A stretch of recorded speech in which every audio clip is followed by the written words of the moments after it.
جس کا نتیجہ یہ نکلے گا کہ ان کے درجنوں بچے ہو کے بھی ان کا نام و نشان مٹ جائے گا.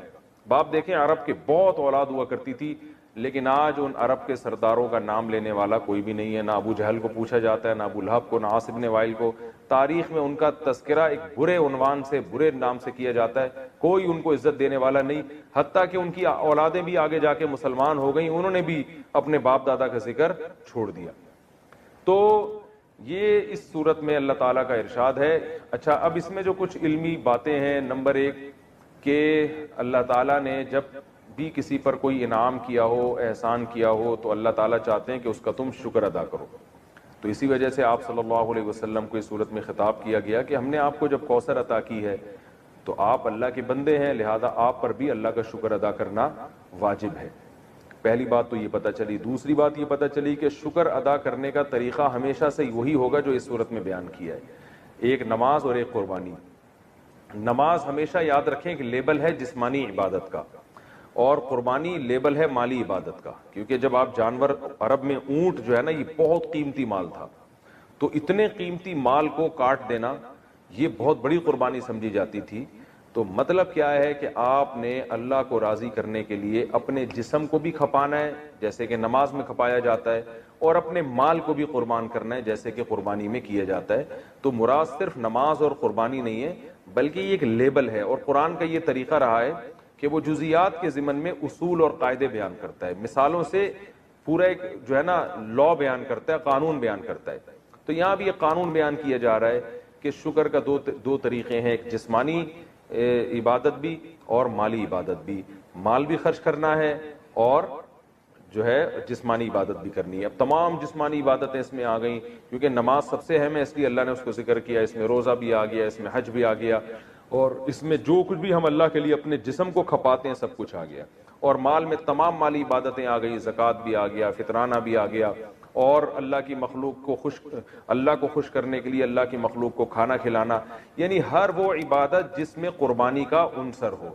تو قربانی یعنی مالی قربانی کا عنصر ہو. تو مالی قربانی جو ہے وہ غریبوں کو کھانا کھلا کے بھی حاصل ہوتی ہے, رشتہ داروں پہ خرچ کرنا اور ضرورت مند کو قرضہ دینا, یہ تمام کی تمام چیزیں اس میں داخل ہیں. تو یہ بھی اس سورت سے ہمیں پتہ چلتا ہے. اور یہ تو دوسری بات ہوئی. اور تیسرا جو سبق ہمیں اس سورت سے ملتا ہے وہ یہ ملتا ہے کہ جب آپ اللہ کا شکر ادا کرتے ہیں اور آپ اللہ کے احکام کو فالو کرتے ہیں تو روحانی نسل بہرحال آپ کی ہی بڑھتی ہے. اور اگر آپ اللہ کا شکر ادا نہیں کرتے تو آپ کی اولاد بھی آپ کو بھول جاتی ہے. جیسے کہ اولادیں تو ملی مشرکین مکہ کو, مگر کوئی ان کو یاد نہیں رکھتا. تو آج بھی ہم دیکھتے ہیں کہ دینداروں میں یہ چیز نظر آتی ہے, ان کی اولادیں والدین کے مرنے کے بعد موت تک ان کے لیے دعائیں کرتی ہیں, موت تک صدقہ خیرات کرتی رہتی ہیں. پھر آگے نسلیں پیدا ہوتی ہیں, وہ بھی اپنے باپ دادا کے لیے مغفرت کی دعائیں مانگتے رہتے ہیں. لیکن جو زیادہ نام نہاد لبرل لوگ ہیں وہ اپنی اولادوں پہ بڑا خرچ کرتے ہیں, مگر ہم دیکھتے ہیں کہ جب ان کے والدین کا انتقال ہوتا ہے تو اولادیں چند دنوں میں ان کو بھول جاتی ہیں. جتنا دین سکھایا ہوگا آپ کی اولاد آپ کو اتنا ہی یاد رکھے گی, اور آپ کی نسلیں آپ کو اتنا ہی یاد رکھیں گی. اور جتنا آپ نے اپنی اولاد کو دین سے دور کیا ہوگا تو آپ کی اولاد وراثت تو دبا کے لے گی, آپ سے سارے فائدے اٹھائے گی, مگر آپ کو یاد نہیں رکھے گی. تو یہ صورت میں ہمیں سبق ملتا ہے. اللہ فرماتے ہیں کہ جو لوگ ڈپریشن کا شکار ہو جاتے ہیں, جلد بازی میں فیصلے جلد بازی میں کرتے ہیں, ان میں تدبر نہیں ہے, غور و فکر نہیں ہے, تو لیکن کچھ علامتیں اپنے اندر پیدا کر لو تو تمہارے اندر سے جلد بازی, جس جلد بازی کے نتیجے میں ڈپریشن ہوتی ہے, خودکشی کے خیالات آتے ہیں, یعنی زندگی سکون کی گزرے گی تمہاری. اس کے لیے چند کام کرنے پڑیں گے. نمبر 1, نماز کی مکمل پابندی. آپ یقین کر لو جتنا ڈپریشن سے نماز بچاتی ہے نا, کوئی چیز نہیں بچاتی. اسٹریس اور ڈپریشن کی 20 گولیاں ایک طرف, جس کا نماز میں دل لگ گیا نا بس اس کی زندگی مزے کی بن جاتی ہے. اور نماز میں دل نہ لگ رہا ہو نا, کئی رکعتیں پڑھو ہمت کر کے, اصول بنا لو. جس کام میں دل نہیں لگتا نا وہ کام کرنا شروع کر دو, دل لگے گا, اور پھر ڈبل لگنا شروع ہو جاتا ہے. میں بہت سی مثالیں دیتا ہوں نا, دوڑا نہیں جاتا چلنا شروع کرو, چلا نہیں جاتا ہلکا ہلکا چلو, اپنے نفس پہ بوجھ ڈالو.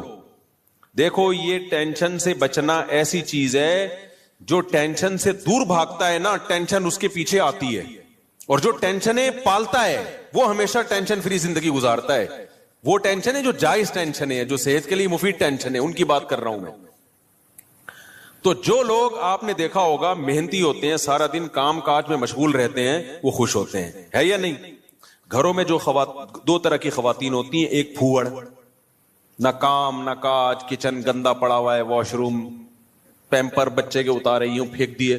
آپ دیکھنا ان خواتین کی طبیعت میں چڑچڑاپن بہت ہوتا ہے, جھنجھلانا. ذرا سے کوئی نصیحت کرو آگے سے جھنجھلا کے جواب میں, ہر وقت ایسا لگتا ہے وہ توے پہ بیٹھی ہوئی ہے, خود بھی ٹینشن اور دوسرے کو بھی ٹینشن. لیکن آپ نے دیکھا گھروں میں جو خواتین بہت محنتی ہوتی ہیں, بچوں کی کیئر, شوہر کی مرضی کا خیال, گھر کو صاف ستھرا رکھنا ہر وقت, وہ خوش ہوتی ہیں. مردوں میں بھی ایسا ہی ہے. جتنے لڑکے آپ کے پوستی ہیں گھر کے اندر پڑے ہوئے کچھ نہیں کر رہے, ایسا لگے گا جیسے وہ توے پہ بیٹھے ہوئے ہیں. باپ کوئی نصیحت کرتا ہے ایک دم کیا ہو جاتے ہیں, وہ ہائپر ہو جاتے ہیں. آپ لوگوں نے خود بھی نوٹ کی ہے نا یہ بات.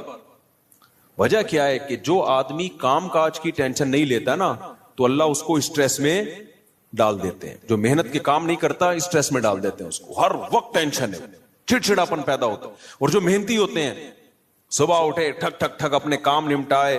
میں اپنا بتا دوں, جس دن میں کوئی ٹاسک پوری کرتا ہوں کہ مجھے خیال ہوتا ہے آج میں نے یہ کام نمٹانا ہے, تو وہ نمٹا دیتا ہوں. خدا کی قسم ایسا سکون ملتا ہے نا کہ بیان نہیں کیا جا سکتا.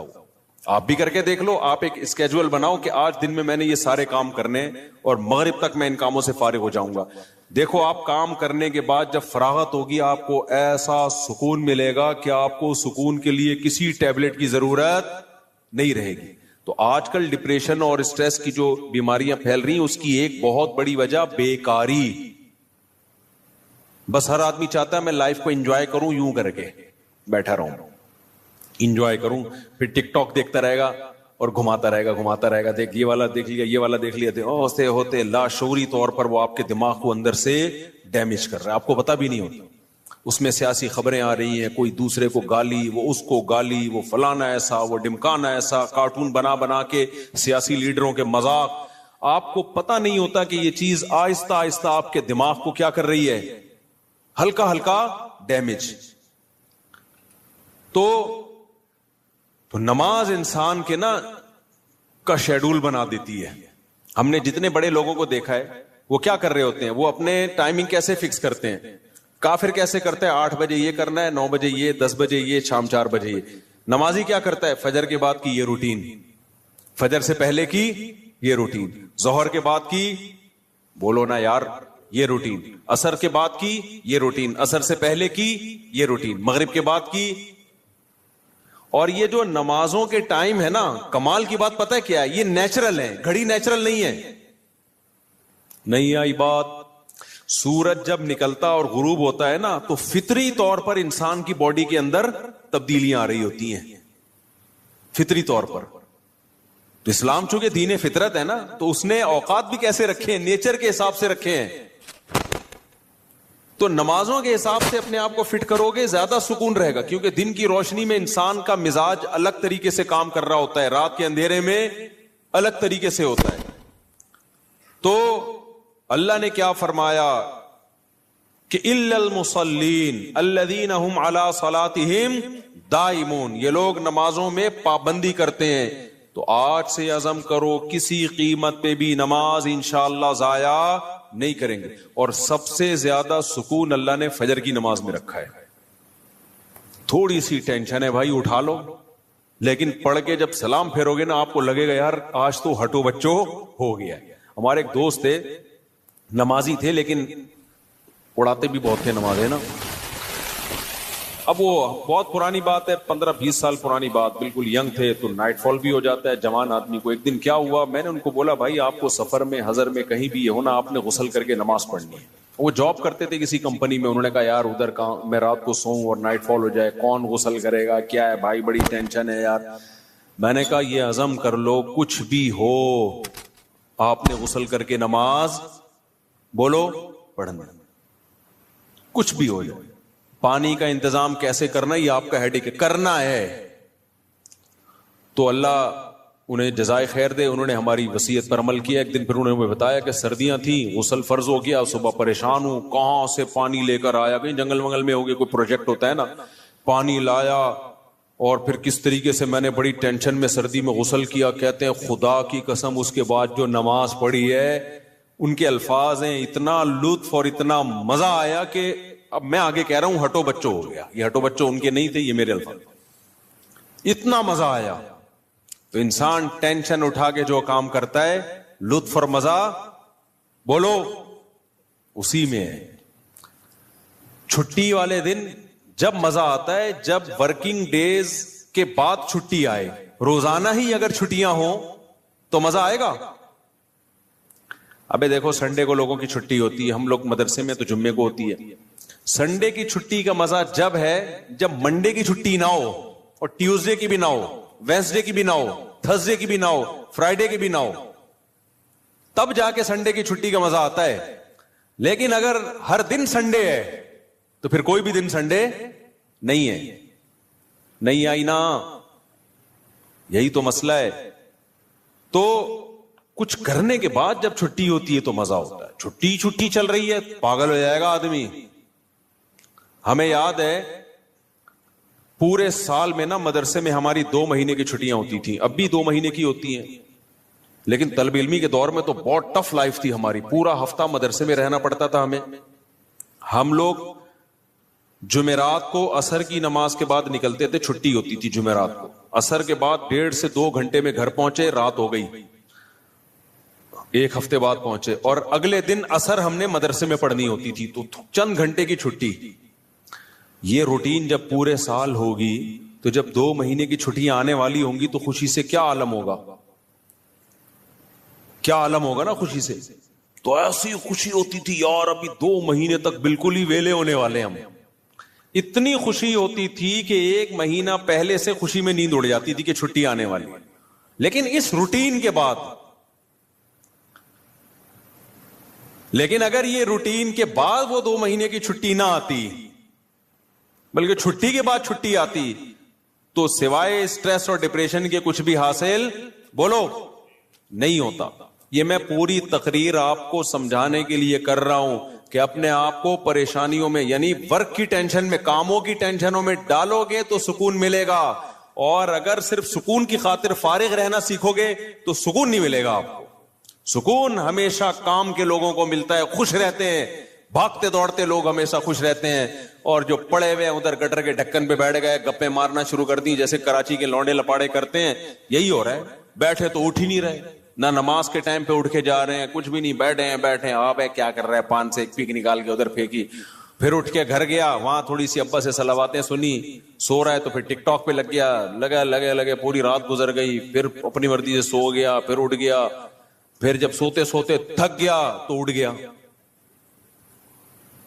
تھک گیا تو کیا ہو گیا, اڑ گیا. اب کیا کریں, وہی کریں جو کل کیا تھا, دوبارہ سے اسی ڈھکن پہ جا کے بیٹھو. ہو سکتا ہے 2-4 بے وقوف ابھی بھی وہیں بیٹھے ہوئے ہو, پھر دوبارہ ڈھکن پہ جا کے. گٹر کے ڈھکن تو جو چوری ہونے سے بچ گئے ہیں نا, وہ یہی والے ڈھکن ہیں جن پہ لوگ آ کے بیٹھتے ہیں, باقی تو سارے چوری ہو گئے. اب حضرت مفتی تقی عثمانی صاحب کی عمر ماشاءاللہ کافی ہو گئی ہے, لیکن صحت عمر کے لحاظ سے بہت اچھی. حالانکہ اتنی بزی اور اتنی ٹف لائف گزاری ہے انہوں نے, 8 گھنٹے مطالعہ کا معمول رہا ہے ایک دور میں. لیکن ہم جب بھی حضرت سے ملتے ہیں حضرت خوش طبع ہیں, تو حضرت بہت خوش مزاج ہیں. حالانکہ اتنا مصروف آدمی تو دیکھنے میں لگتا ہے خوش مزاج ہو ہی نہیں سکتا. جتنے میں نے دیکھے نا مصروف, میرے شیخ حضرت مفتی رشید احمد صاحب بہت بزی رہتے تھے. حضرت تو اتنے بزی تھے, حضرت فرماتے تھے کہ اپنی زندگی کا شیڈول ایسا بنانا چاہیے کہ ایک بوتل میں پانی بھرا ہوا ہے, بوتل میں کیا ہے, پانی بھرا ہوا, اور ڈھکن لگا دیا آپ نے. اب اس میں ایک قطرہ پانی جب جائے گا جب پرانا ایک قطرہ نکلے گا. بات سمجھ میں آ رہی ہے؟ ایک قطرے کی بھی جگہ نہیں ہے. ایک قطرہ جب اس میں جائے گا جب ایک قطرہ پہلے سے اس میں نکالا جائے گا. تو فرمایا اگر یہ قطرہ زیادہ قیمتی ہے تو پرانے قطرے کو نکالو, اس قطرے کو ڈالو. یہ قطرہ پرانے قطرے سے زیادہ قیمتی نہیں ہے تو اسی کو رہنے دو, لیکن ہوگا, ریپلیس ہی ہوگا, نیا آئے گا, پرانا نکلے گا. تو تو فرماتے تھے کہ اپنے زندگی اپنے جو 24 گھنٹے کے اوقات کو اس طرح سے بوتل میں پانی کی طرح بھر دو کہ اب آپ کوئی اگر کام کرنا چاہتے ہو تو پرانا کوئی کام ڈسٹرب ہوگا تو پھر نیا کام ہوگا. نہیں آئی بات میرا خیال. جیسے ابھی جو روٹین چل رہی ہے نا پبلک کی, وہی کیا چل رہی ہے, کوئی بھی نیا کام کرنا چاہیں تو کر سکتے ہیں کیونکہ پرانا کوئی کام کوئی کر ہی نہیں رہے. 10 کام مزید شروع کر سکتے ہیں کیونکہ فارغ ہی فارغ ہیں. جبکہ ہمارے حضرت کا کیا تھا کہ حضرت نے اگر کوئی نیا کام کرنا ہے نا, کوئی بھی, جیسے کسی کتاب کا مطالعہ کرنا ہے تو پہلے سے جو کام ہو رہا ہے نا اس کا ناغہ کرنا پڑے گا. تو پھر اس میں کمپیئر کیا جائے گا کہ پرانا کام زیادہ قیمتی ہے یا نیا کام. یعنی کاموں کا حرج تو ہوگا کیونکہ 24 گھنٹے مصروف ہیں تو کام کا حرج تو ہوگا, لہذا نئے کام کے لیے ٹائم نہیں ہے. نیا کام اس میں جب داخل ہوگا جب نیا پرانے سے بھی زیادہ امپورٹنٹ ہوگا. مثال کے طور پر 24 گھنٹے آپ کا ایک اسکیجول ہے, ایک شیڈول ہے. اب نیا کام کیا ہے, آپ کی بچی بیمار ہے, ایمرجنسی میں ہاسپٹل لے کے جانا ہے, لیکن آپ کا وہ مطالعے کا ٹائم ہے یا ورزش کا ٹائم ہے یا اور کوئی بزی یا جاب کا ٹائم ہے.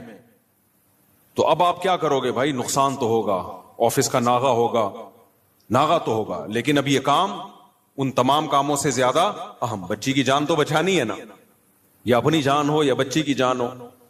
تو اس طرح سے ہونا چاہیے. آپ کہہ سکتے ہیں لو بھائی یہ تو زندگی کا مزہ ہی کرکرا ہو جائے گا, 24 گھنٹے اپنے آپ کو ایسا بزی بنا کے رکھو, یہ تو انسان نہیں, یہ تو گدھا ہو گیا نا. میں سمجھا پا رہا ہوں اپنی بات جو میں بیان کر رہا ہوں, مجھے لگ رہا ہے آپ کے چہروں سے ایسا لگ رہا ہے کہ شاید میں سمجھا نہیں پا رہا. بھائی آپ کہیں گے کہ ہمیں اپنے آپ کو خوش رہنے کے لیے, شریعت پہ چلنے کے لیے 24 گھنٹے ہمیں اپنے آپ کو کیا رکھنا ہے, بزی رکھنا ہے. تو یہ تو انسان نہیں, یہ کیا ہو گیا بھائی, گدھا. تو گٹر کا ڈھکن کہاں گیا اس میں, تو زندگی کا مزہ ہی کرکرے ہو گئے. تو دیکھو 24 گھنٹے بزی رکھنے کا مطلب یہ نہیں ہے کہ مطالعے میں, پڑھائی میں اور ہر وقت ایسے کاموں میں جس سے تھکاوٹ ہی ہو, بلکہ اس میں تفریح بھی, وہ بھی ضروری کاموں میں داخل ہے. دوستوں سے کبھی کبھار بیٹھ کے گپ شپ بھی ان ضروری کاموں میں, کیونکہ دماغ کو فریش رکھنے کے لیے ضروری ہے کہ کبھی کبھار گٹر کے ڈھکن پہ جا کے بیٹھا کرے, تھوڑا ابے تبے کے ماحول میں دوست احباب سے بات چیت کر لیا کرے, تھوڑا سا ریلیکس رہے گا اور سوسائٹی میں ان رہے گا. کیونکہ جو بالکل سوسائٹی سے کٹ کے بالکل ہی پپو بن جاتے ہیں نا, وہ دنیا میں کسی کام کے نہیں رہتے, وہ کسی کام کے نہیں رہتے دنیا میں. لیکن اس کا ایک ٹائم ہو. میں اپنے دوستوں میں ایسے لوگوں کو جانتا ہوں, ہمارے ساتھ گپ شپ تھی ان کی گپ شپ بھی ٹائم سے ہوتی تھی. اس وقت وہ ہم آج وہ بہت بڑے عہدوں پہ پہنچے ہوئے ہیں. بھی چند دن پہلے ایک کا فون بھی آیا, کیا آپ وہی طارق مسعود ہو جو ہمارے ساتھ کھیلا کرتے تھے, گپ شپ تھی. میں نے کہا ہاں. میں نے کہا آج کل کیا وہ بہت بڑا آفیسر بن چکا ہے, وہ نام نہیں بتاؤں گا میں, بہت بڑی فلم بن گیا بھائی وہ. لیکن اس کی روٹین کیا تھی مجھے یاد ہے. اس کی روٹین یہ تھی کہ بیٹھے ہیں نا دوست احباب تھڑے پر, ہاں ہاں ہی چل رہا ہے. ٹائم دیکھا یار 1 گھنٹہ ہو گیا بس, یا آدھا گھنٹہ ہو گیا, کہتے میرا اسٹڈی ٹائم شروع ہو گیا. اتنے نیک بچے کراچی میں پائے نہیں جاتے, لیکن وہ تھا. یہ بات کر رہا ہوں جب ہم 16-17 سال کے تھے. اس وقت گپے مار رہے ہیں. ایسے بھی نہیں ہے کہ گپ شپ ہی نہ ہو دوستوں کے ساتھ, یہ بھی نہیں ہے. اور یہ بھی نہیں ہے کہ بیٹھے ہیں تو بیٹھے ہی ہیں, نا نا نا نا. اس نے ٹائم ایک بنایا ہوا تھا, گھر کا ماحول ایسا تھا نا. تو اب آ کے بیٹھے, ابھی گپ شپ شروع کر دی, اور بھائی ہاں ہو ہی باتیں, کرکٹ ہم ساتھ کھیلا کرتے تھے, کرکٹ کی باتیں چل رہی ہیں, گپ شپ ہو رہی ہے. یار میرا اسٹڈی ٹائم شروع ہو رہا ہے, میں جا رہا ہوں. ہم کہتے تھے یار عجیب انسان ہے بھائی, اتنا نیک آدمی, اتنا نیک آدمی.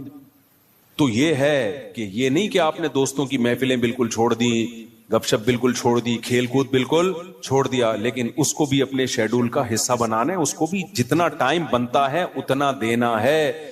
اب ہو یہ رہا ہے کہ کوئی پلاننگ نہیں ہے, کوئی روٹین نہیں ہے, تو ہم اپنی زندگی اپنی مرضی سے نہیں چلا رہے, ہمیں کوئی اور چلا رہا ہے. اور پتہ ہے کون ہے؟ اس کو پیار سے شیطان کہا جاتا ہے. ہمیں کون چلا رہا ہے؟ شیطان بتاتا ہے اب اڑ جا, کیونکہ سو کے اب تو تھک گیا ہے. تو ہم کہتے ہیں چلو بھائی اب اڑ جاتے ہیں. شیطان بتاتا ہے کہ دوبارہ سو جا. اتوار کو لوگ کیا کرتے ہیں چھٹی والے دن؟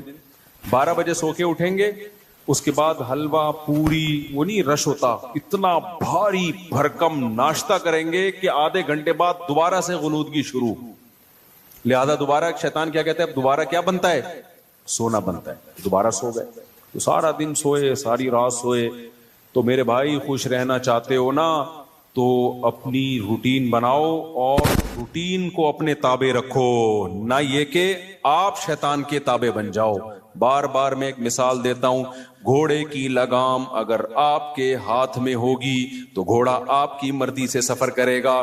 ابھی ہو یہ رہا ہے کہ ہم نے اپنی لگام گھوڑے کے ہاتھ میں پکڑا دی ہے, گھوڑا ہمیں بتاتا ہے کہ تو نے کدھر جانا ہے.